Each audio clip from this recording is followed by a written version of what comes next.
Hello everyone, আজকে তোমাদের সাথে সোনা বুড়ির জন্মদিনের ব্লগটা শেয়ার করব। জন্মদিন ছিল সেই মে মাসে, প্রায় 2 মাস মতো হতে চললো। ছবিগুলো ফেসবুকে পোস্ট করেছি, কিন্তু ভিডিওটা পোস্ট করতে একদমই ভুলে গেছিলাম, তাই আজকে তোমাদের সাথে শেয়ার করছি। Happy birthday to you, happy birthday to you, আমার ছোট সোনা বুড়ি। হ্যাপি বার্থডে মামা। সকালবেলা ঘুম থেকে উঠে টুকটাক কিছু কাজ সেরে নিয়ে স্নান করে সোজা চলে এসেছি রান্নাঘরে। মেয়ের জন্য সমস্ত কিছু রান্নাবান্না করব।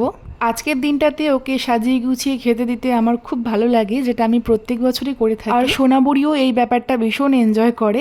আর আজকে ওর সব পছন্দ মতোই রান্না করেছিলাম, শুধু মাংসটা করা হয়নি। মাংস যেহেতু রাতের বেলা হবেই, তাই আলাদা করে আর দুপুরবেলা রান্না করিনি। আর এদিকে রাতের রান্নাবান্নার প্রিপারেশন চলছে। আমার কাকি শাশুড়িরা মিলে সমস্ত কিছু ধোয়া কাটা বাছা সবকিছুই করে দিয়েছিল। কাজের ফাঁকেও সবাই একটু বসে গল্প করে নিচ্ছে। আমার বর তো বাজার থেকে এসে ভীষণ ক্লান্ত হয়ে পড়েছিল। এমনিতেই বাড়িতে একটা অনুষ্ঠান থাকলে সবাই প্রচুর ব্যস্ত থাকে, তাও যতটুকু পেরেছি তোমাদের জন্য ভিডিও করেছি। কিছুটা আমার বর করে দিয়েছে, কিছুটা আমি করেছি। আর বাইরের সেরকম কেউ নিমন্ত্রিত ছিল না, আমরা বাড়ির সবাই মিলেই ছোট করে একটা অনুষ্ঠান করেছি, একটু মজা করেছি এই। আর এদিকে আমার মা পায়েস রান্না করছিল। মাকে বলেছি পায়েসটা তুমি রান্না করো, কারণ মার হাতের পায়েসটা ভীষণ টেস্ট। কিন্তু আমার মেয়েটা পায়েস খেতে একদম পছন্দ করে না, পায়েস খায়ও না।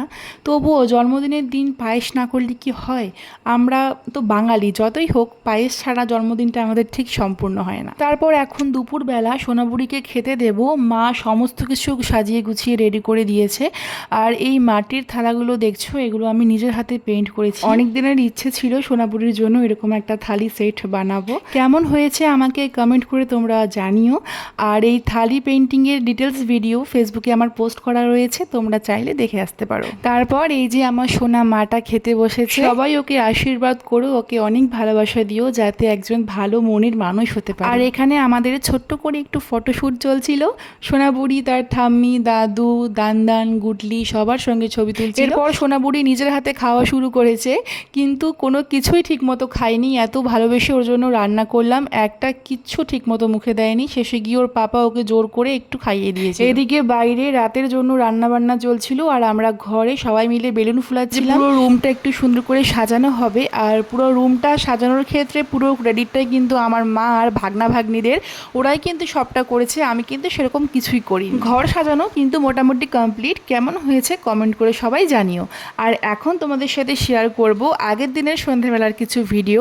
আগের দিন ছিল সোনাবুড়ির বাংলা তারিখ মতো জন্মদিন, তাই সেদিন বাড়িতে কীর্তন দেওয়া হয়েছিল।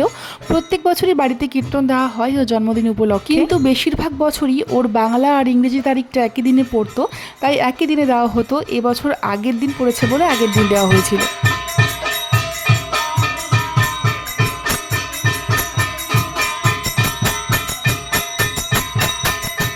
এরপর আবারও চলে এলাম জন্মদিনের সন্ধেবেলায়। এখন কেক কাটিং হবে।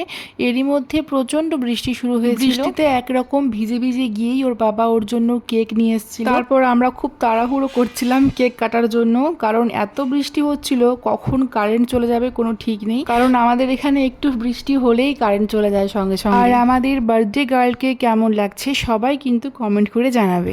আর এদিকে দেখো সোনাবুড়ির কাণ্ড। আমরা সবাই ওকে কেক কাটিংয়ের সময় বার্থডে উইশ করছিলাম, আর ও নিজে কেক না কেটে নিজেই হাততালি দিয়ে হ্যাপি বার্থডে বলে চলেছে। তো খুব সুন্দর করে কেক কাটিংটা হয়ে গেল। এখন সবাই সোনাবুড়িকে একটু আশীর্বাদ করবে, সেই ভিডিওগুলো আমি তোমাদের সাথে অল্প অল্প করে শেয়ার করেছি।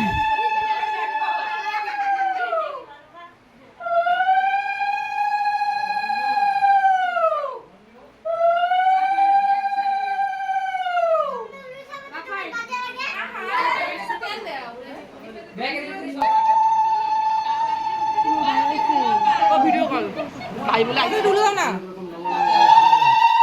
ব্যাগের ভিতরে ঢুকাই দে।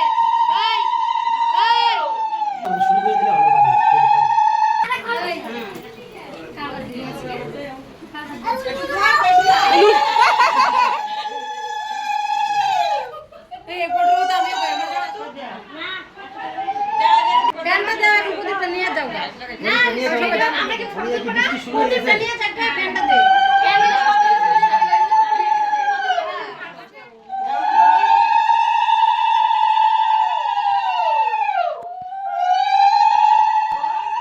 সব শেষে এই যে সবাই খাওয়া দাওয়া করতে বসেছে, এরই মাঝে চলে গেছে কারেন্ট।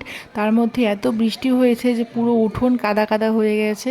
সেই রাতে যে কি অবস্থা তোমাদেরকে কি আর বলবো। যাই হোক, সব মিলিয়ে তোমাদের আজকের ব্লগটা কেমন লাগলো আমাকে কমেন্ট করে জানিও। ভালো লাগলে একটা লাইক করে দিও। আজকের মতো টাটা।